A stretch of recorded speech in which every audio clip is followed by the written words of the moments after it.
कितने लोग का बाकी है? क्यों बाकी है भाई? तो किया सही तूने। ओके। क्या एरर आ रही है? एरर पड़ी भाई? हाँ। तो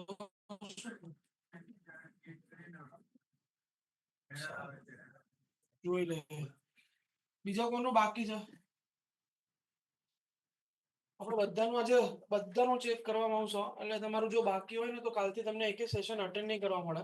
પછી એમ ત્યારે ચેક કરતા ટાઈમ પર એવું ના કહેતા કે હું ભૂલી ગયો હતો ને હું ઊંઘતો હતો. કોનું બાકી છે સાઈડ? हाँ बोल भाई. કેમ स्पेशली थोड़ी पूछवा આવવાનું છે મારે. और मैंने यूजर के लिए पोस्ट एपीआई क्रिएट करने को दी थी आप लोग को, ठीक है? तो मैं आज यूजर का पूरा ऑपरेशन कर दूंगा. Create, retrieve, update and delete. Update के अलावा सारे ऑपरेशंस कर देंगे. और उसके बाद दो टेबल के बीच में रिलेशन बनाना आज सीखना है. मतलब अल्टीमेटली हम लोग ज्वाइंस करने वाले हैं आज. तो जो लोग कल एब्सेंट थे वो लोग शांति से एक बार समझ लो. तुम लोग का टाइम क्या होता है वो प्रेजेंटेशन का? तो मना कर दो ना कि हम लोग नहीं आ सकते, दोपहर में टाइम रखो. तो कंपनी वाले मना कर रहे हैं, क्या करोगे? हाँ.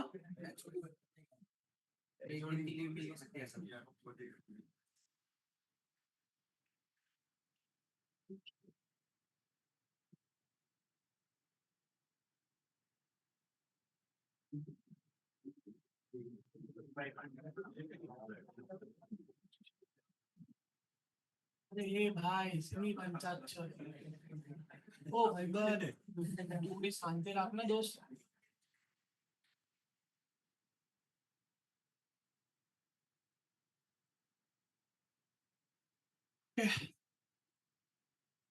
सो रोल के लिए जो गेट ऑपरेशन किया था वही सेम फोल्डर स्ट्रक्चर यूजर के लिए बना के दिया था कल, जिसमें आपको पूरा यूजर का ऑपरेशन करना था. ओके. सो ऐप डॉट जेएस में सबसे पहले मैंने रोल राउट्स को रिक्वायर किया था. यहाँ तक आप लोग थे. उसके बाद यहाँ पे मैंने यूजर राउट्स को रिक्वायर किया है, और यहाँ पे यूजर कंट्रोलर को रिक्वायर किया है. ये यहाँ तक भी आप लोग थे. कल हम लोग ने नई चीज की थी कि अगर मुझे पोस्ट से डेटा लाना है तो जो स्कीमा वाला मॉडल वाली फाइल में जो हम लोग ने स्कीमा को ब्लैंक रखा था वो अपने डेटा डिक्शनरी के हिसाब से हम लोग यहाँ पे फील्ड्स डिफाइन करेंगे. तो मैंने यहाँ पे first name, last name, age and status करके फील्ड ले ली है. ये हम लोग यूजर्स वाले कलेक्शन के साथ कनेक्ट कर रहे हैं. ओके. अब ये यूजर मॉडल मेरा बाइंड कहाँ पे होगा? यूजर कंट्रोलर के अंदर. यहाँ पे अपने को चार फंक्शंस क्रिएट करने थे: add user, update user, delete user and gate user by ID. Update नहीं करना था. तो सबसे पहले मैं यहाँ पे ऐड यूजर के लिए एक फंक्शन बनाऊंगा. जैसे आप लोग जो जिन लोग ने रोल वाला किया था उसको सबको याद होना चाहिए. रोल कंट्रोलर में हम लोग ने गेट ऑल रोल्स के लिए फंक्शन बनाया था. उसी तरह से हम लोग यहाँ पे यूजर कंट्रोलर के अंदर यहाँ पे यूजर को ऐड करने के लिए एक फंक्शन बनाएंगे. Constant user. पैरामीटर में अपने को क्या मिलेगा? Request and response. दो पैरामीटर्स मिलेंगे. ठीक है. अब यूजर को ऐड करना है, राइट? तो मुझे क्या करना है? रिक्वेस्ट की बॉडी से डेटा लेके आना है पोस्टमैन से, या तो रिएक्ट के फॉर्म के अंदर से. मान स्टेक कर रहे हैं, अगर आपको एंड्रॉइड से लाना है तो आप एंड्रॉइड से ला सकते हो. रिएक्ट है तो अभी हम लोग रिएक्ट से लाएंगे. और अभी हम लोग फाइनल डेटा लाएंगे पोस्टमैन के अंदर से. ठीक है. तो रिक्वेस्ट की बॉडी के अंदर से हम लोग डेटा लाएंगे. पोस्टमैन में हम लोग ने कल देखा, आज फिर से सीख लेंगे कि पोस्टमैन से अगर रिक्वेस्ट की बॉडी में डेटा लेके आना है तो कैसे ला सकते हैं. तो सबसे पहले मैं यहाँ पे क्या करता हूँ? Constant saved user is equals to await. अभी मुझे कौन से कलेक्शन के अंदर डेटा स्टोर करना है? यूजर्स नाम के कलेक्शन के अंदर. तो इस फाइल में मेरे यूजर्स का रिप्रेजेंटेशन कौन है? User model. तो यहाँ पे हम लोग क्या करेंगे? User model dot create. और क्रिएट में मैं क्या यहाँ पे पास करूंगा? रिक्वेस्ट डॉट बॉडी का ऑब्जेक्ट. सिंपल. रिक्वेस्ट की बॉडी में हम लोग जेसन डेटा भेजेंगे. वही जेसन डेटा हम लोग क्या कर रहे हैं? यूजर मॉडल को प्रोवाइड कर they using the create function. इतना सिंपल है, सिंपल। यहाँ पे एक लाइन में आपका इंसर्ट का ऑपरेशन हो रहा है। यहाँ से अब क्या करना है, रिस्पॉन्स डॉट जेसन, जेसन में हम लोग मैसेज भेज रहे हैं, मैसेज यूजर सेव्ड सक्सेसफुली, और यहाँ पे क्या भेजेंगे, data colon saved user. Done. अब ये ऐड यूजर फंक्शन मुझे कॉल कहाँ से करवाना है, राउटर से हम लोग क्या करेंगे, module dot exports is equals to add user function को एक्सपोर्ट कर देंगे। इतना सबको क्लियर है गाइस। अब यूजर राउट फाइल ऑलरेडी बना के दी है। यहाँ पे हम लोग को सबसे पहले हम लोग ने क्या किया, राउटर का ऑब्जेक्ट रिक्वायर कर लिया। उसके बाद मुझे फंक्शन कौन से कॉल करने हैं, यूजर कंट्रोलर के, तो मैंने यहाँ पे यूजर कंट्रोलर को भी रिक्वायर कर लिया। अब मुझे यूजर ऐड करने के लिए कौन से टाइप की एपीआई बनानी है, गेट या फिर पोस्ट, पोस्ट। तो यहाँ पे आप क्या करोगे, राउट्स डॉट पोस्ट, पोस्ट में सबसे पहला पैरामीटर कौन सा आएगा, आपकी यूआरएल। तो मैं यहाँ पे यूआरएल दे रहा हूँ स्लैश यूजर। दूसरा पैरामीटर है कौन सा आएगा, इस यूआरएल पे हमारा कौन सा फंक्शन कॉल हो रहा है, कौन सा फंक्शन कॉल हो रहा है, यूजर कंट्रोलर का ऐड यूजर फंक्शन। इतना सबको क्लियर है एवरीवन। यहाँ से ऐड यूजर, यहाँ से ऑलरेडी राउट्स को एक्सपोर्ट कर दिया है। अब ये राउट को रिक्वायर कहाँ पे करना है अपने को, ऐप डॉट जेएस के अंदर। तो ऐप डॉट जेएस के अंदर यूजर राउट को रिक्वायर कर दिया और यहाँ पे उसको यूज भी कर दिया। परफेक्ट, ये सिंपल ऐड का ऑपरेशन था। फिर से फ्लो समझ लो, यहाँ से यूजर राउट्स को रिक्वायर किया, जब भी पोस्ट रिक्वेस्ट आएगी स्लैश यूजर करके, तो वो यूजर कंट्रोलर का कौन सा फंक्शन कॉल करेगी, ऐड यूजर। ऐड यूजर में हम लोग कितने पैरामीटर है, दो, रिक्वेस्ट एंड रिस्पॉन्स लाना है। रिक्वेस्ट की बॉडी से डेटा लेके आएंगे और रिक्वेस्ट की बॉडी से जो डेटा आ रहा है वो यूजर मॉडल से सेव कर देंगे। अब रिक्वेस्ट की बॉडी में कौन से टाइप का डेटा लेके आएंगे, यहाँ पे जो स्कीमा में पैरामीटर्स डिफाइन किए हैं वो टाइप का डेटा लेके आएंगे, जैसे first name, last name, age and status. Perfect, इतना सबको क्लियर हुआ जो लोग कल एब्सेंट थे। ओके, यहाँ से ऑलरेडी एक्सपोर्टेड है यूजर्स नाम का कलेक्शन। सर्वर स्टार्ट करने के लिए क्या करेंगे, नोडमोन ऐप डॉट जेएस। आपका यहाँ पे सर्वर स्टार्ट हो जाएगा। अब मुझे यहाँ करना है, पोस्टमैन ओपन करेंगे यहाँ पे। आई होप सब लोग में अभी पोस्टमैन डाउनलोडेड है। यहाँ पे मैं एक नया टेब ओपन करूंगा। गाइस जो लोग एब्सेंट हैं और जिन लोग का यूजर का करंट हो गया है वो आजू बाजू में हेल्प करना, ताकि जो लोग का मिस हुआ है तो उसको फ्लो एक बार क्लियर हो जाए और पोस्टमैन कैसे यूज करना वो भी क्लियर हो जाए। यहाँ पे रिक्वेस्ट मेथड कौन सी यूज करेंगे हम लोग, पोस्ट। क्या करोगे आप, लोकल होस्ट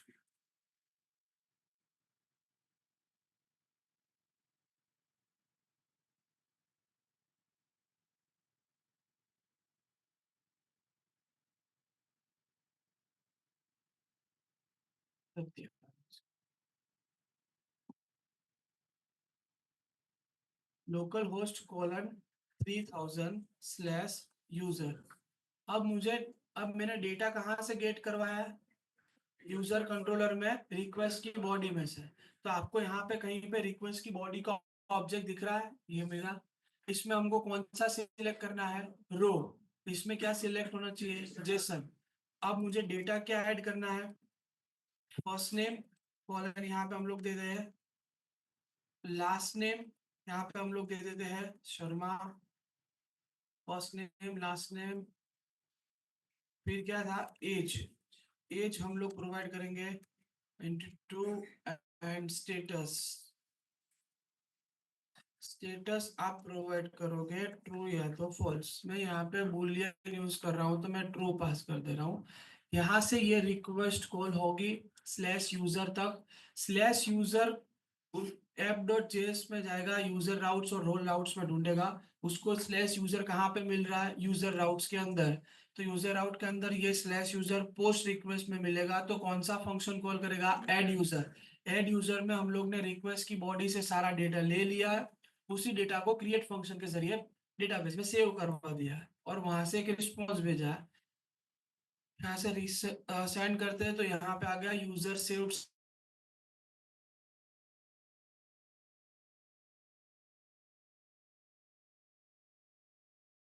पोस्ट के लिए सिर्फ 2 ही लाइन है, एक ही लाइन समझो, रिस्पॉन्स भेजना तो आपको आता ही है, constant saved user dot create, simple. इतना क्लियर हुआ गाइस एवरीवन? ओके। अब मुझे क्या करना है, यूजर को गेट करना है, तो उसके लिए क्या करेंगे, constant get all users is equals to asynchronous, parameters क्या मिलेंगे, रिक्वेस्ट कोमा रिस्पॉन्स। अब सिंपली आपको यहाँ पे क्या करना है, constant users is equals to await, क्या करोगे आप, यूजर मॉडल डॉट फाइंड, ठीक है, user model dot find, that's it, ठीक है। अब यहां से क्या करना है, response dot JSON, response dot JSON, JSON में क्या भेजेंगे, पहला पैरामीटर एक मैसेज भेज देते हैं, यूजर फैच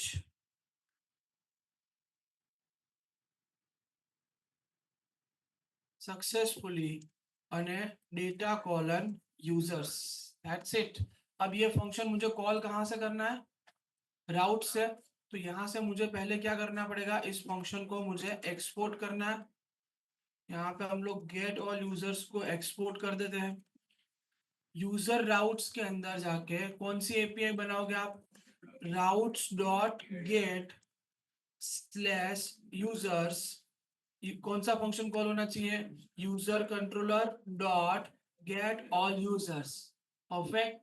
अब ब्राउजर पे या फिर पोस्टमैन में क्या करोगे, नई टैब गेट रिक्वेस्ट, यहाँ पे अपन क्या करेंगे, लोकलहोस्ट कोलन 3000 स्लैश यूजर्स, तो यहाँ पे आपको सारा डेटा मिल जाएगा। अभी हम लोग ने एक ही रिकॉर्ड इंसर्ट किया तो एक रिकॉर्ड मिल रहा है।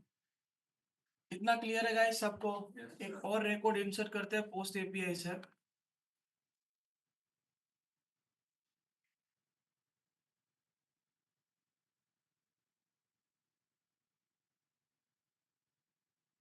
एंड इट गेट रिक्वेस्ट फिर से कॉल करोगे आप यहाँ पे, तो 2 रिकॉर्ड्स मिल रहे हैं।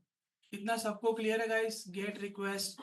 अब मुझे तीसरी एपीआई बनानी है। अब देखो यहाँ पे क्या हो रहा है कि यहाँ पे सिंपली मुझे सारे यूजर्स का डेटा मिल रहा है। अब मुझे क्या करना है, कंडीशन के हिसाब से डेटा लाना है।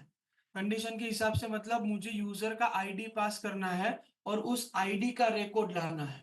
तो कल उसके लिए कौन सी एपीआई बनाई थी हम लोग ने गाइस कंट्रोलर में, constant gate user by ID.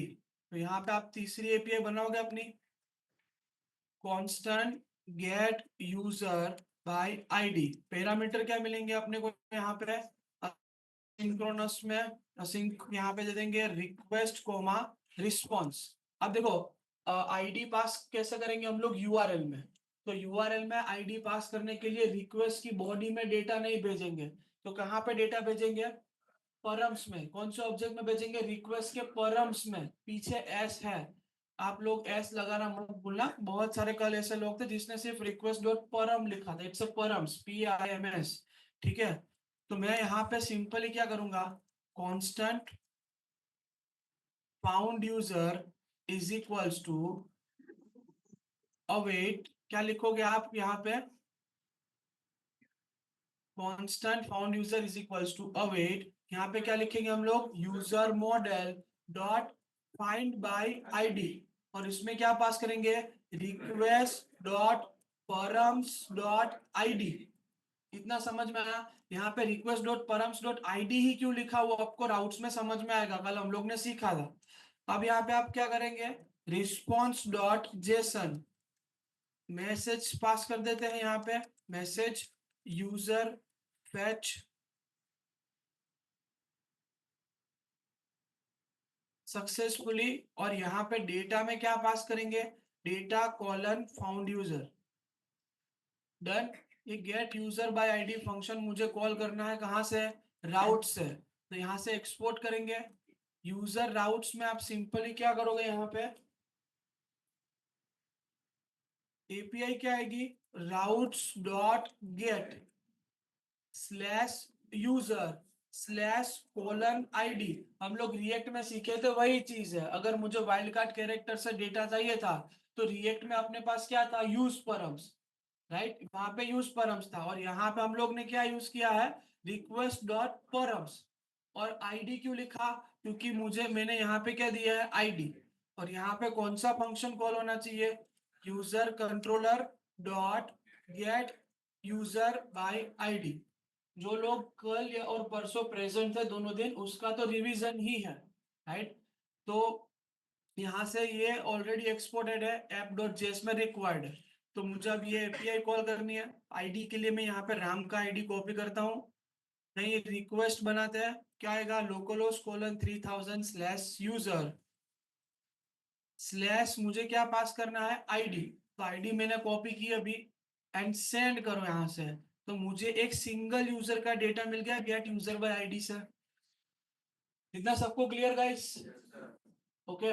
आप सिंपली नोड का पूरा CRUD ऑपरेशन अपडेट के साथ हार्डली 25 मिनट लगती है, हार्डली 25 मिनट। अभी 2-3 CRUD ऑपरेशन बनाओगे ना तो हार्डली 25 मिनट में पूरा CRUD ऑपरेशन हो जाएगा। और यही चीज अगर हम लोग को पाइथन में करनी है तो 1.5 घंटा, और जावा में करनी है तो 2 घंटा। यहाँ पे 1-2 लाइन में ही ऑपरेशंस होते हैं जनरली, तो आपको सिर्फ फ्लो पे फोकस करना है, वरना मोंगोडीबी की मेथड्स तो डिफाइंड ही है, ठीक है। तो यहाँ पे अब थर्ड ऑपरेशन, मुझे रिकॉर्ड को डिलीट करना है। तो कल हम लोग ने रिकॉर्ड कैसे डिलीट किया था, constant delete user by ID, right. Record delete करने के लिए मुझे कोई कंडीशन देनी पड़ेगी ना, तो मैं यहाँ पे सिंपली कंडीशन क्या यूज करूंगा, delete from user where ID is equals to whatever, right. तो यहाँ पे हम लोग क्या बनाएंगे, असिंक्रोनस फंक्शन बनाएंगे, रिक्वेस्ट कॉमा रिस्पॉन्स। अब यहाँ पे क्या करोगे आप, constant deleted user equals to await user model dot find by ID and delete, simple. अब इसमें आईडी कहां से मिलेगा, request dot params dot ID, easy. और यहां से क्या करोगे, रिस्पॉन्स डॉट जेसन, मैसेज क्या प्रोवाइड करेंगे हम लोग, मैसेज यूजर डिलीटेड, और डेटा में क्या भेजोगे, डिलीटेड यूजर, भेजना नहीं चाहिए पर अभी के लिए भेज रहे हैं। डन। ये फंक्शन मुझे राउट से कॉल करना है, तो यहाँ पे आप क्या करोगे, delete user by ID export करोगे। राउट्स के अंदर से हम लोग क्या करेंगे, routes dot delete slash user slash colon ID. तो अभी कंफ्यूजन नहीं होगा कि हम लोग ने लाइन नंबर 7 और 8 गेट और डिलीट में यूआरएल को सेम रखा है। दोनों के देखो यहाँ पे फंक्शन अलग है। अगर मैं गेट एपीआई कॉल करूंगा तो ये वाला फंक्शन कॉल होगा, और डिलीट एपीआई कॉल करूंगा तो ये वाला फंक्शन कॉल होगा, सिंपल। तो यहाँ पे इसी राम वाले यूजर की आईडी या तो डेटाबेस से कॉपी करो तो गेट एपीआई से कॉपी करो, आपको आईडी मिल जाएगी कहीं से। अब यूआरएल क्या हिट करोगे, डिलीट, सिंपल। यहाँ पे क्या करेंगे, local host colon 3000 slash user slash वही आईडी, और सेंड करो रिकॉर्ड को। यूजर डिलीटेड सक्सेसफुली, कौन सा यूजर डिलीट किया वो भी बताएंगे अपने को। और अब देखो गेट एपीआई में वापस कॉल करता हूँ, गेट ऑल यूजर्स वाली। पहले हमारे पास 2 यूजर्स थे, अब कॉल करोगे तो अभी डेटाबेस में एक ही यूजर रहेगा। You can check in a database also, right. इतना सबको क्लियर है गाइस? यूजर का पूरा create operation, retrieve operation and delete operation. Update अभी हम लोग नहीं कर रहे, अभी उसके लिए थोड़ा टाइम लगेगा। अपडेट वैसे है ही एक ही लाइन का लॉजिक, पर ये इस पे पहले अपन फोकस कर ले, क्रिएट रिट्रीव एंड डिलीट पे, बाद में अपडेट पे जाएंगे। यहाँ तक सबको क्लियर हो गया गाइस? किसी को कोई भी डाउट है? नहीं? अब देखो आज का नया टॉपिक समझ लो। आप लोग के सबके टेबल में मैंने बोला था कि आपको डेटा डिक्शनरी में आपको 2 टेबल तो कंपलसरी बनाने हैं, क्योंकि अपने सारे प्रोजेक्ट्स के अंदर रोल्स तो होने ही वाले हैं। तो हम लोग ने एक रोल का टेबल बनाया होगा, और हम लोग ने एक यूजर का टेबल बनाया होगा। अब रोल एंड यूजर के बीच में मुझे क्या बनाना है, कलेक्शन बनाना है कि जो यूजर अभी रजिस्टर हो रहा है यार उसका रोल कौन सा रहेगा, राइट। जैसे कि अभी कोई ऐसा समझ लो कि लोकल सर्विस प्रोजेक्ट है, एग्जांपल लेते हैं 3-4 प्रोजेक्ट का, हम लोग सारे प्रोजेक्ट डिस्कस नहीं कर रहे। मेरे पास एक लोकल सर्विस करके एक प्रोजेक्ट है, उसमें मेरे पास 3-4-5 जितने भी रोल है। एग्जांपल एक एडमिन का रोल है, एक सर्विस प्रोवाइडर का रोल है, राइट, एक यूजर का रोल है, राइट। तो जब भी यूजर रजिस्टर होगा तो मुझे उसको रोल देना पड़ेगा कि भाई तुम कौन से रोल के साथ रजिस्टर हो रहे हो। दूसरा एक एग्जांपल लो कि हमारे पास प्रोजेक्ट मैनेजमेंट या फिर टाइम ट्रेकर, वो जो सारे प्रोजेक्ट है उसका रोल, उसका एक प्रोजेक्ट बनाना है। तो वहां पे मेरे पास रोल होगा, डेवलपर का रोल, मैनेजर का रोल, डेवलपर का रोल आएगा, मैनेजर का रोल आएगा, टेस्टर का रोल आएगा, बहुत सारे रोल आएंगे वहां पे एग्जांपल, राइट। तो रोल देना जरूरी क्यों है, क्योंकि जब यूजर लॉग इन होगा फ्रंट एंड से तो उसके रोल के हिसाब से उसको पेजेस दिखने चाहिए, उसके रोल के हिसाब से उसको फंक्शनैलिटी मिलनी चाहिए।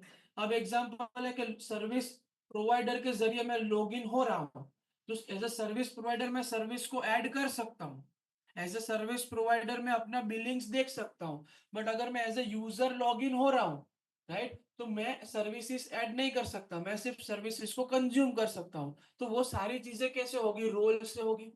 समझ में आ रहा है सबको। अगर मैं एडमिन हूँ, मैं as admin admin log in हो रहा हूँ, तो मैं यूजर को डिलीट कर सकता हूँ, ब्लॉक कर सकता हूँ, राइट। पर यही फंक्शनैलिटी यूजर के पास नहीं होगी। तो मुझे जितने भी यूजर रजिस्टर्ड हो रहे हैं उसके लिए मुझे क्या करना पड़ेगा, रोल डिफाइन करना पड़ेगा। तो अगर एसक्यूएल डेटाबेस होता आपके पास, तो इस सिंपल कॉन्सेप्ट को क्या बोलते हैं, नॉर्मलाइजेशन, राइट। इसको क्या बोलेंगे हम लोग, नॉर्मलाइजेशन। एसक्यूएल का एक बेसिक टॉपिक है, सेमेस्टर डिप्लोमा में सेकेंड थर्ड सेमेस्टर में आता है, इंजीनियरिंग में भी सेकेंड थर्ड सेमेस्टर तक आ ही जाता है, नॉर्मलाइजेशन ऑफ टेबल्स डेटा। तो बेसिकली क्या होता है कि हाँ समझ लो, जिसने भी नहीं समझा है समझ लो, कोई दिक्कत नहीं है, एक लाइन का ही कॉन्सेप्ट है, सारे कॉन्सेप्ट एक एक लाइन के होते हैं, ठीक है। तो यहाँ पे मेरे पास अगर मैं एसक्यूएल में टेबल बना रहा हूँ तो मेरे पास यहाँ पे एक यूजर का टेबल होगा, ठीक है। जब भी यूजर रजिस्टर हो तो उसको एक रोल मिलना चाहिए, तो रोल मेरे पास पहले से होने चाहिए, राइट। अगर मैं प्रोजेक्ट बन एग्जांपल है कि हम लोग ने एक प्रोडक्ट, हम लोग ने कंपनी खोल दी, राइट, कंपनी खोली हम लोग ने, तो हम लोग पहले रोल बनाएंगे कि पहले कैंडिडेट को हायर करेंगे। अगर मुझे एचआर को हायर करना है तो मुझे पता होना चाहिए ना कि मेरे पास कंपनी में एचआर का रोल है। समझ में आ रहा है कौन सा। अगर मैंने लोकल सर्विस प्रोवाइडर का प्रोजेक्ट बनाना है तो पहले मेरे पास रोल होने चाहिए कि पहले मेरे पास सब कुछ यूजर रजिस्टर हो जाने चाहिए, रोल होने चाहिए ना पहले। तो सिंपली क्या है कि अपने को पहले रोल्स चाहिए। अब इन दोनों टेबल के बीच में एसक्यूएल के सिनेरियो में क्या रिलेशन बनाते हैं, तो यूजर के टेबल के पहले हमारा रोल का टेबल बनता है, ओके। रोल के टेबल में हमारा एक प्राइमरी की होता जिसको हम लोग रोल आईडी समझ लेते हैं, रोल आईडी करके हम लोग वहां पे एक प्राइमरी की दे देते हैं। उसी प्राइमरी की को यूजर टेबल में हम लोग क्या कर देते हैं, फॉरेन की प्रोवाइड कर देते हैं। तो अगर किसी को नहीं पता है ये रिलेशंस कैसे बनाते हैं प्राइमरी की एंड फॉरेन की वाले, तो सीख लेना। नो एसक्यूएल में जरूरत नहीं है तो मैं सिखाने नहीं वाला हूँ, बट एक आइडिया दे देता हूँ कि कोई भी टेबल की प्राइमरी की अगर मुझे दूसरे टेबल में यूज करनी है तो वो दूसरे टेबल में एज अ फॉरेन की जाएगी। उसकी जरूरत क्या पड़ेगी, तो मैंने आपको जरूरतें समझा दी है कि अगर यूजर रजिस्टर हो रहा है तो वो कौन से रोल से ज्वाइन रजिस्टर हो रहा है तो मुझे उसकी की वहां पे देनी पड़ेगी। नो एसक्यूएल मतलब अभी हम लोग यहाँ पे मोंगो डीबी और स्पेशली मोंगोज यूज कर रहे हैं, तो इसमें तो बहुत इजी है, राइट। तो आप अभी सोच के बताओ, यूजर के टेबल के अंदर रोल की आईडी देनी है या रोल के टेबल के अंदर यूजर आईडी देनी है, के अंदर क्या करना है, टेबल के अंदर यूजर टेबल के अंदर रोल आईडी देनी है, कंफर्म है, ओके। अब एक दूसरा एग्जांपल समझो, हम लोग ई कॉमर्स का एक एप्लीकेशन बना रहे हैं। ई कॉमर्स में हमारे पास एक रोल है वेंडर, एक रोल है एडमिन, एग्जांपल के लिए समझने के लिए, ठीक है। अब वेंडर प्रोडक्ट्स को ऐड कर सकता है, राइट, वेंडर ही प्रोडक्ट को ऐड करेगा। एग्जांपल अमेजोन ले लो, तो अमेजोन में वेंडर्स है, वो अपनी प्रोडक्ट्स ऐड करेंगे। तो प्रोडक्ट के अंदर वेंडर का आईडी आएगा कि वेंडर के अंदर प्रोडक्ट्स के आईडी आएंगे?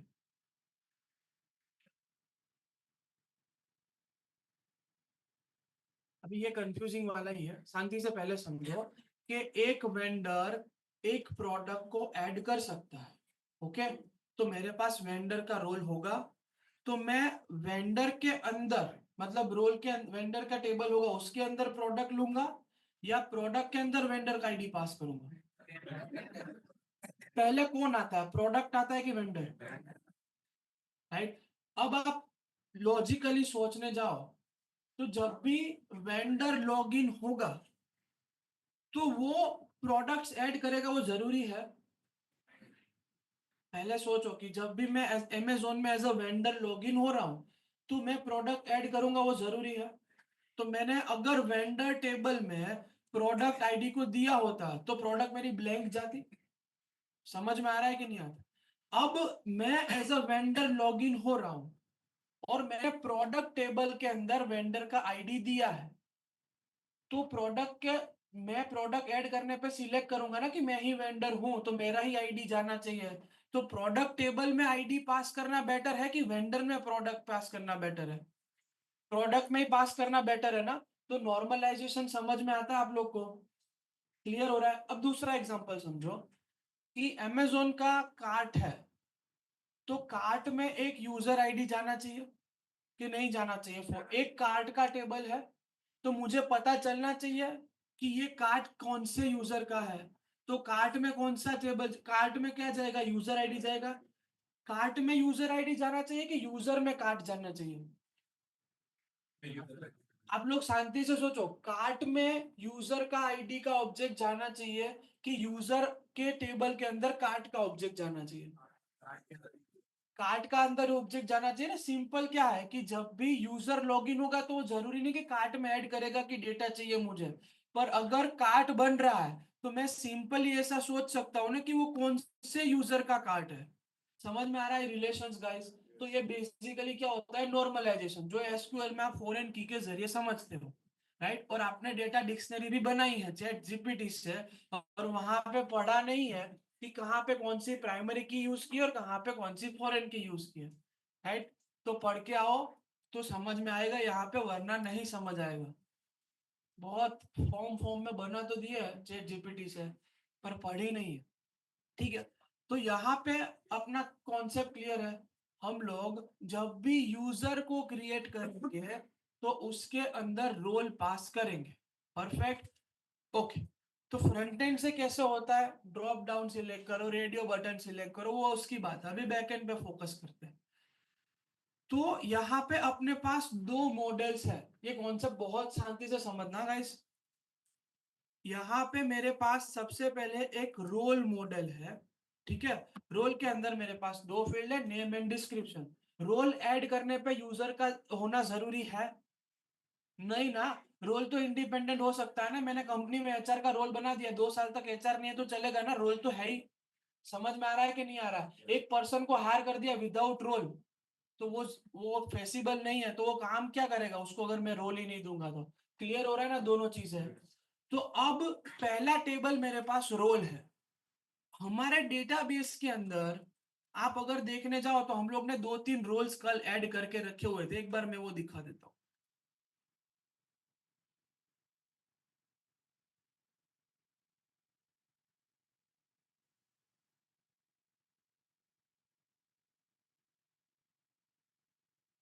देखो यहाँ पे हम लोग ने 3 रोल ऐड करके रखे हुए, एडमिन, स्टूडेंट एंड एचआर।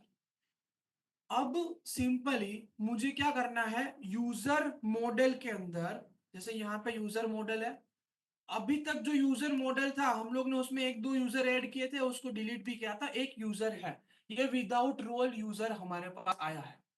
मुझे इसको या फिर अगले जो भी यूजर्स आएंगे उसको रोल्स देने हैं।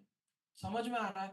तो सिंपली यहाँ पे क्या करोगे, मुझे टेबल, यूजर टेबल के अंदर यहाँ पे एक रोल का कॉलम लेना पड़ेगा। ठीक है, तो यहाँ पे हम लोग क्या करेंगे, ये यूजर जब रजिस्टर्ड होगा मतलब इसकी पोस्ट एपीआई जब कॉल होगी या तो अपडेट एपीआई जब कॉल होगी, तो मैं यहाँ पे रोल अंडरस्कोर आईडी या फिर रोल आईडी करके एक फील्ड ले लूँ।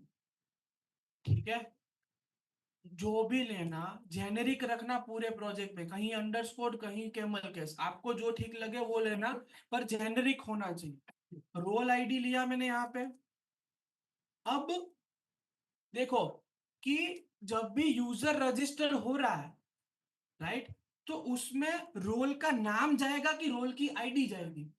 आपको फॉरेन की प्राइमरी की के थोड़े बहुत रिलेशन भी अगर पता हो, तो आप मुझे सोच के बताओ कि जब भी यूजर रजिस्टर्ड होगा तो उसमें रोल का नाम जाएगा कि रोल की आईडी जाएगी? आईडी जाएगी। समझ में आ रहा है इतना? तो अगर मैं यूजर को रजिस्टर कर रहा हूं एज अ एडमिन, तो ये आईडी मेरे डेटाबेस में जानी चाहिए यूजर के टेबल के अंदर। यस और नॉट? समझ में आ रहा है गाइस एवरीवन? तो मुझे यहाँ पे टाइप डिफाइन करना है। यहाँ पे हमारी रोल आईडी का टाइप कौन सा होना चाहिए? स्ट्रिंग नहीं, कौन सा? Object ID. तो क्या लिखोगे आप यहाँ पे? Schema dot types, schema dot types dot object ID. ये स्कीमा कहां से मिल रहा है? देखो ऊपर हम लोग ने लिखा है।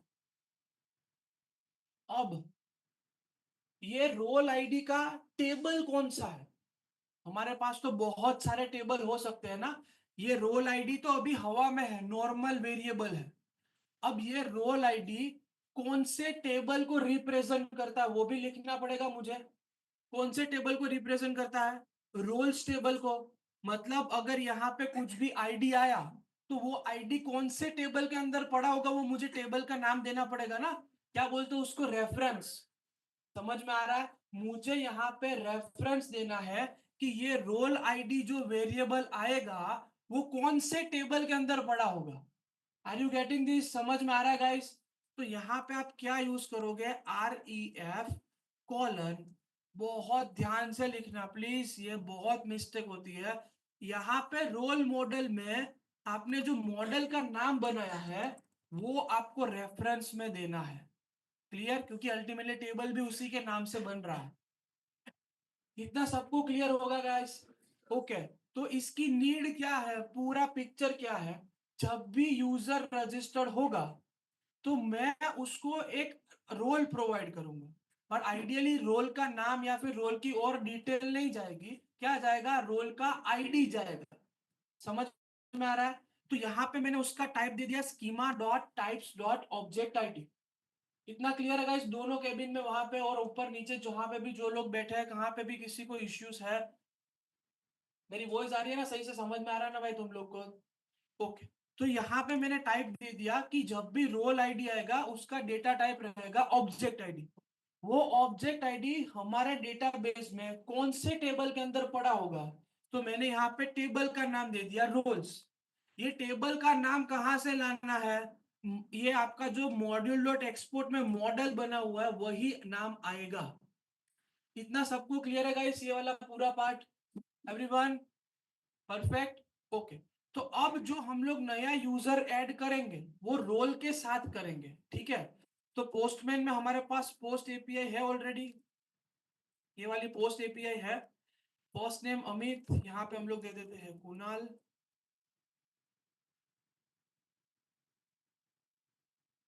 यहाँ पे कॉलम का नाम क्या आएगा? Role ID. रोल नहीं, कॉलम का नाम क्या दिया है मैंने? Role ID. तो यहाँ पे मैं दूंगा रोल आईडी। अब मुझे रोल कहाँ से मिलेंगे? फ्रंट एंड होगा तो ड्रॉप डाउन या कहीं से मिल जाएंगे। अभी मैं रोल का आईडी डेटाबेस से कॉपी कराऊंगा और उसका रोल दे दूंगा स्टूडेंट। मतलब रोल आईडी मैंने कॉपी कर ली, इसको क्लिक करने पे सिलेक्ट होता है, कंट्रोल C, और यहाँ पे मैंने पेस्ट कर दी रोल आईडी। इतना क्लियर है सबको? एंड जैसे मैं यहाँ पे सेंड करूंगा तो कुणाल जो है वो रोल के साथ रजिस्टर्ड हुआ दिख रहा है। इतना क्लियर है भाई सबको? प्लीज एक बार कोई कोऑर्डिनेटर इसका स्क्रीनशॉट उसमें भेजो ना ग्रुप में कि रोल आईडी कैसे पास करनी है प्राइम एज अ फॉरेन की। ओके। अब डेटाबेस में देखोगे तो डेटाबेस में यूजर्स के कलेक्शन के अंदर कुणाल पटेल जो है वो रोल के साथ रजिस्टर्ड हो रहा है। इतना सबको क्लियर है गाइस? परफेक्ट। ओके। अब आती है दूसरा टॉपिक आज का। जब भी हम लोग अभी के लिए गेट एपीआई कॉल करवाते हैं स्लैश यूजर्स की, अभी हम लोग ने कॉल करवाई ना, नीचे देखो रिस्पॉन्स मिल रहा है अपने को।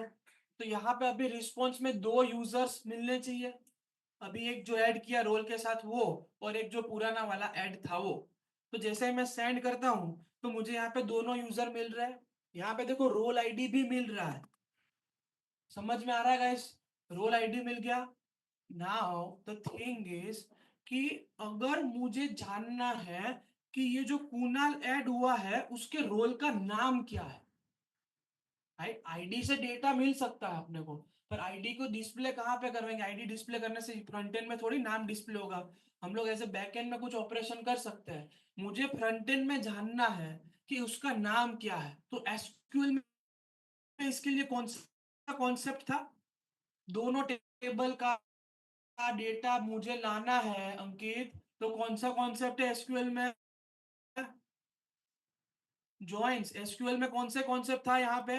जॉइंस। बहुत टाइप के जॉइन होते हैं, आधी जिंदगी चली जाती है सीखने में। हाँ बहुत टाइप के, बहुत भाई, तुम आधी जिंदगी मतलब 6-8 महीने तो जाते ही है। तो बेसिकली जॉइंस। तो सिंपली मैं सिंपल जॉइन की क्वेरी लिख रहा हूँ, क्या होता है? हाँ, जिसको यूट्यूब से हो जाता है 15-20 दिन में हो जाता है, पर बहुत सारी प्रैक्टिस करनी पड़ती है। Inner join, outer join, left inner, left outer, बहुत क्रॉस जॉइन, फाइंड, बहुत जॉइन है। देखो वहां पे कौन सी क्वेरी थी? Select star from users. देखो मेरे को एक ही ज्वाइन की क्वेरी आती है, नेचुरल ज्वाइन, क्योंकि उसमें कुछ भी और लिखना नहीं है। Natural join roles. इससे क्या होगा? यूजर्स के सारे डेटा आएंगे और रोल्स के भी सारे डेटा आएंगे। अगर मैं नेचुरल ज्वाइन वहां पे कर रहा हूं तो फिर आप अपने हिसाब से लेफ्ट इनर, लेफ्ट आउटर, जो भी आपको ठीक लगे वो कर सकते हो। तो यहाँ पे तो अपने पास क्वेरी नहीं। तो अगर ये क्वेरी फायर करते तो मुझे रोल टेबल का भी सारा डेटा मिलता, role ID, role name and description. User table का भी सारा डेटा मिलता, first name, last name, email, age, जो भी डेटा है वो। यहाँ पे जॉइंट्स नहीं है। That is the very good thing. तो यहाँ पे अपने क्या करेंगे? बहुत सिंपल चीज है। आप मुझे बताओ कि यूजर की ये जो एपीआई है स्लैश यूजर्स, कौन सी फाइल में बनी है? इसका फंक्शन कहाँ पे बना है मैंने? राउट्स में तो कॉल करवाया है मैंने। यूजर राउट्स में कॉल करवाया है। फंक्शन बना कहाँ पे है? कंट्रोलर में। ये वाला फंक्शन है गेट ऑल यूजर्स। क्वेरी क्या है? यहाँ पे ये वाली क्वेरी है, await user model dot find. Find करने के टाइम पे ही कुछ मुझे जुगाड़ लगाना पड़ेगा ना, कि वो रोल का डेटा भी साथ साथ में लेके आए। तो यहाँ पे एक ही लाइन है, डॉट पॉपुलेट। किसको साथ साथ में पॉपुलेट करके लाओ? रोल आईडी को। यहाँ पे रेफरेंस का नाम नहीं देना है, यहाँ पे क्या देना है? कॉलम का नाम। हम लोग ने यूजर मॉडल में कॉलम का नाम क्या दिया है? Role ID. कौन से टेबल से रोल आईडी ढूंढेगा वो? रोल्स टेबल से। इतना समझ में आ गया भाई सबको? ये हो गया आपका ज्वाइन। देखो जैसे ही मैं यहाँ पे सेंड करता हूँ तो नीचे देखो, नीचे वाले टेबल में रोल आईडी था तो मुझे मिला रोल आईडी में उसका नाम और आईडी दोनों नेस्टेड ऑब्जेक्ट मिल गया। क्लियर हुआ गाइस ये वाला पूरा पार्ट? सबको समझ में रिलेशन कैसे बनाने हैं और आपको डेटा को पॉपुलेट कैसे करना है? ठीक है, फिर से पूरा फ्लो समझ लो। अगर एक यूजर रजिस्टर्ड हो रहा है तो मुझे उसको रोल प्रोवाइड करने हैं। तो मैंने ऑलरेडी 3-4 रोल डेटाबेस में ऐड करके रखे हुए थे, जो हम लोग ने परसों किया था। अब यूजर को रजिस्टर करने के टाइम पे मुझे रोल की आईडी प्रोवाइड करनी है, तो वो कॉलम लेना पड़ेगा। तो मैंने यहाँ पे कॉलम का नाम ले लिया रोल आईडी। उसका डेटा टाइप कौन सा लेंगे हम लोग? ऑब्जेक्ट आईडी, क्योंकि मोंगोडीबी में सारी चीज जो प्राइमरी की कंसिडरेशन में आती है वो ऑब्जेक्ट आईडी आती है, अंडरस्कोर आईडी फील्ड वाली। इतना क्लियर है? अब ये ऑब्जेक्ट आईडी आ तो जाएगी स्ट्रिंग के अंदर, जो भी ऑब्जेक्ट आईडी आएगी, पर ये ऑब्जेक्ट आईडी कौन से टेबल में पड़ी है उसका रेफरेंस देना है। तो उसके लिए कीवर्ड है रेफरेंस। और कौन से टेबल में पड़ी है? रोल्स में। यहाँ पे रोल्स ही क्यों लिखा? क्योंकि रोल मॉडल में हमारे मॉडल का नाम क्या था? रोल्स। इतना क्लियर है गाइस? परफेक्ट। अगर पॉपुलेट में एरर आती है तो जो मेजरली पॉपुलेट में आपको यही वाली एरर आएगी। यहाँ पे देखो, जैसे कंफ्यूजन में हम लोग लिख देते हैं, हाँ रोल मॉडल में सॉरी यूजर मॉडल में यहाँ पे मैंने रोल्स की जगह पे स्पेलिंग अभी गलत लिख दिया, ठीक है, तो वो पॉपुलेट नहीं कर पाएगा। देखो ऐड करने में उसको कोई इश्यू नहीं होगा, ऐड कर ही देगा, पॉपुलेट करने में आएगी एरर। अब देखो एरर क्या है, क्या बोल रहे हैं, schema hasn't been registered with the for model roles. तो आपको यहाँ पे क्या देना है, मॉडल में जो हम लोग ने रजिस्टर किया है नाम वही। क्लियर गाइस, सबको पूरा फंक्शंस फंक्शनैलिटी पूरी समझ में आ गई एवरीवन? ओके, तो आपका यूजर का create retrieve update delete update के अलावा सारी चीजें है आपके पास। जस्ट आपको क्या करना है, डेटाबेस में पहले रोल्स ऐड कर देने हैं, वो भी हम लोग ने कर दिए थे। यूजर्स को क्रिएट करने के टाइम पे आपको क्या करना है, रोल को ऐड करना है, दैट्स इट। क्लियर है? यहाँ पे आप क्या पास करोगे, एक नई कॉलम रोल आईडी, और ऐड करने के टाइम पे हम लोग रोल आईडी पास करेंगे। आपको रोल्स आपके डेटाबेस से मिल जाएंगे, प्लीज मेरी आईडी मत कॉपी करना अगर किसी ने वो स्क्रीनशॉट में से कॉपी की हो तो, क्योंकि आईडीज अलग रहती है नॉर्मली। प्लीज, इतना सबको क्लियर गाइस? आज का कॉन्सेप्ट पूरा पॉपुलेट क्लियर हुआ? पॉपुलेट में याद रखना है गाइस, पॉपुलेट जब आप डेटा करने जाओ तो यहाँ पे कॉलम का नाम देना है, टेबल का नाम नहीं देना है, ठीक है? यहाँ पे you have to provide.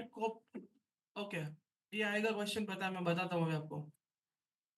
Again internal server error, यहाँ पे क्या बोल रहा है, can not populate because it's not your in schema. हमारे पास क्या है पॉपुलेट करने के लिए, रोल आईडी है, रोल्स नहीं है, ठीक है? इतना सबको क्लियर है गाइस एवरीवन? और देखो अब जनरली क्या होता है, अभी जब हम लोग ने रोल आईडी को पॉपुलेट करवाया तो मेरे पास आईडी एंड नेम दोनों चीजें हैं, मुझे सिर्फ उसका नाम प्रिंट करवाना है। या तो मेरे पास बहुत 40-50 फील्ड आती है, आएगी अपने पास 20-30 फील्ड तो आएगी, तो उसके अंदर से मुझे स्पेसिफिक 8-10 फील्ड चाहिए, सारी फील्ड्स नहीं चाहिए एग्जाम्पल। तो वो कैसे करेंगे, this is your research part. हाँ, बहुत सिंपल चीज है, आप ऐसा कॉपी करोगे, ऐसे चैट जीपीटी में डालोगे, वो दे देगा। आप बिना पढ़े कल मुझे दिखा दोगे कि ऐसे हो गया, पर पढ़ के लाना प्लीज। कि अगर मुझे पूरा ऑब्जेक्ट प्रिंट करवाना है पर उसमें से स्पेसिफिक फील्ड चाहिए, जैसे कि आईडी चाहिए, नेम चाहिए, कोई दूसरी फील्ड है तो वो फील्ड चाहिए, तो वो कैसे ला सकते हैं? ठीक है, इतना सबको क्लियर है गाइस? कल हम लोग यूजर रजिस्ट्रेशन के साथ पासवर्ड एनक्रिप्शन एंड लॉगिन की एपीआई बना देंगे, ताकि आप लोग वीकेंड के अंदर उसको इंटीग्रेट करके लाओ मंडे रिएक्ट के साथ। कल हम लोग एपीआई बनाएंगे लॉगिन की, राइट, और इंटीग्रेशन रिएक्ट के साथ करना सीखेंगे। सो कल अगर एब्सेंट रहने वाले हो तो मत रहना प्लीज। दो, दो चीजें इंपॉर्टेंट करने वाले हैं, password encryption plus login API, and तीसरी चीज हम लोग करने वाले हैं वो इंटीग्रेशन। इतना सबको क्लियर है भाई? अब देखो, जब भी आप लोग एपीआई बनाते हो, अभी मैं यहाँ पे एक एपीआई बनाता हूँ दूसरी वाली, ऐड यूजर करने के लिए ही मैं एपीआई बनाता हूँ दूसरी, ठीक है? Constant add user 1 equals to asynchronous request and response. अब यहाँ पे हम लोग क्या करेंगे, हम लोग यहाँ पे लिखेंगे ट्राई कैच, साथ साथ में इफ एल्स भी, क्योंकि एरर हैंडलिंग भी तो करवाना है ना, सिर्फ एक ही लाइन में कुछ नहीं होता है। एपीआई तो सिर्फ वो बिजनेस लॉजिक लिख देती है, अभी हम लोग सही से डेटा पास कर रहे हैं, कोई इश्यूज आ रहा है, इसलिए वो डेटा इजीली ऐड हो जा रहा है, आगे जाके एरर्स आ सकती है। तो बेसिक क्या हम लोग करेंगे, सबसे पहले आपको आदत डालनी है ट्राई कैच ब्लॉक लिखने की, ट्राई ब्लॉक और कैच ब्लॉक। आई होप आप सबको एक्सेप्शन हैंडलिंग पता है, either in a C or C++, sorry, in a C++, जावा और जावास्क्रिप्ट, कहीं पे तो पढ़ा होगा। बेसिकली मैं एक सिंपल आइडिया दे देता हूँ, अगर आपने कहीं पे भी, ये आपके लिए नई चीज है, कहीं पे नहीं पढ़ा है तो, पर ये पढ़ा होना चाहिए, प्लीज ये इतना तो होना चाहिए। तो बेसिकली मैं ट्राई में अगर जो भी कोड लिखता हूँ उसमें कुछ इश्यूज आते हैं रन टाइम पे, तो वो कैच ब्लॉक में जाता है, तो मैं वहां पे एरर्स को हैंडल करवा सकता हूँ। ठीक है, इतना सबको याद रहेगा। तो ऐड करने पे क्या इश्यूज आ सकते हैं, जैसे कोई फील्ड को रिक्वायर्ड किया है और यूजर ने वो फील्ड डाली नहीं है, तो वहां पे इश्यू आएगा और आपका सर्वर क्रैश हो जाएगा। तो मुझे अगर मैं ट्राई कैच ब्लॉक में लिखा होगा तो वहां पे आपका सर्वर क्रैश नहीं होगा। ओके, तो देखो सिंपली मैं यहाँ पे क्या करता हूँ, वही चीज लिखनी है पर ट्राई कैच ब्लॉक में। ट्राई कैच ब्लॉक की प्रैक्टिस ऐसी रखो, पहले ट्राई कैच ब्लॉक लिख दिया, कैच में से एरर का रिस्पॉन्स भेज दो, रिस्पॉन्स डॉट जेसन। अब मैंने रिएक्ट में आपको एक चीज सिखाई थी, याद है वो स्टेटस वाला, response dot status equal equals to 200 तो यूजर का डेटा मिल रहा है 201। तो यहाँ पे हम लोग स्टेटस कैसे भेज सकते हैं, यहाँ से ही भेजना रहेगा ना, बैकएंड डेवलपर को ही भेजना रहेगा, तो सिंपल है। अगर एरर आती है तो कैच ब्लॉक में जाएगा, तो मुझे रिस्पॉन्स को स्टेटस कोड के साथ भेजना है, रिस्पॉन्स डॉट स्टेटस 500, मतलब कौन सी एरर है, internal server error dot JSON. समझ में आया भाई, मैसेज यहाँ पे भेजेंगे, कुछ भी अभी मैं एरर भेज रहा हूँ, और यहाँ पे डेटा नहीं भेजना है, तो मैं यहाँ पे डेटा कॉलन क्या भेज देता हूँ, एरर, जो कैच ब्लॉक में एरर आएगी वो पूरा एरर का ऑब्जेक्ट। इतना सबको क्लियर हुआ।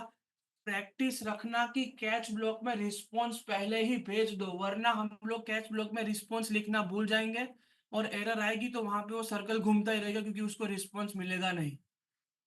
अब ट्राई ब्लॉक में अपना लॉजिक क्या है, सिंपली क्या था, constant found user is equals to await user model, वही चीज है, यूजर मॉडल डॉट क्रिएट, और इसके अंदर क्या पास करोगे आप, रिक्वेस्ट डॉट बॉडी। इतना सबको समझ आया। अब ट्राई में से भी रिस्पॉन्स भेजना पड़ेगा ना, या तो ट्राई ब्लॉक कॉल होगा या तो कैच ब्लॉक कॉल होगा, राइट। अगर ट्राई ब्लॉक कॉल हुआ, ट्राई ब्लॉक में कुछ इश्यू है तो कैच ब्लॉक कॉल होगा, पर अगर ट्राई में कोई इश्यू नहीं है तो कैच ब्लॉक कॉल नहीं होगा।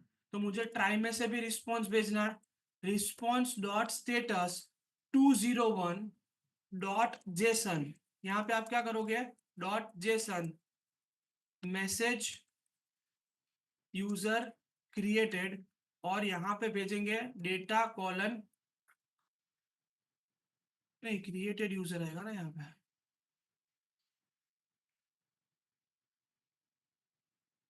Data colon created user, done.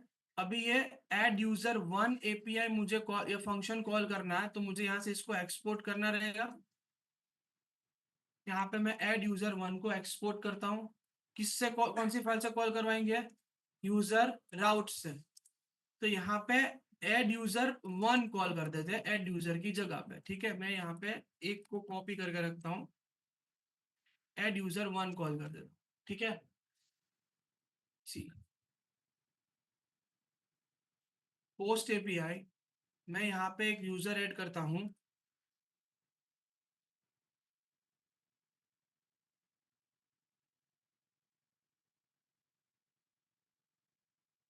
और उसको भी रोल हम लोग स्टूडेंट का ही देते हैं और ट्रू ही रखते हैं, और सेंड करते हैं यहाँ पे।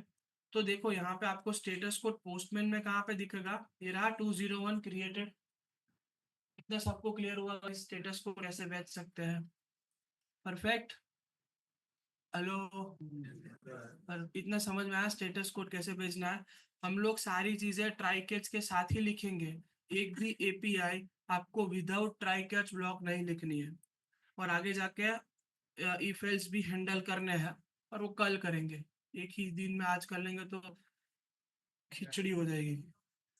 पर आज ऐसा वैसा कुछ नया किया नहीं है, नई दो ही चीज की है, क्या, रेफरेंस दिया और पॉपुलेट किया, दो ही चीज है, वरना आपके पास सारा कोड अवेलेबल ही है।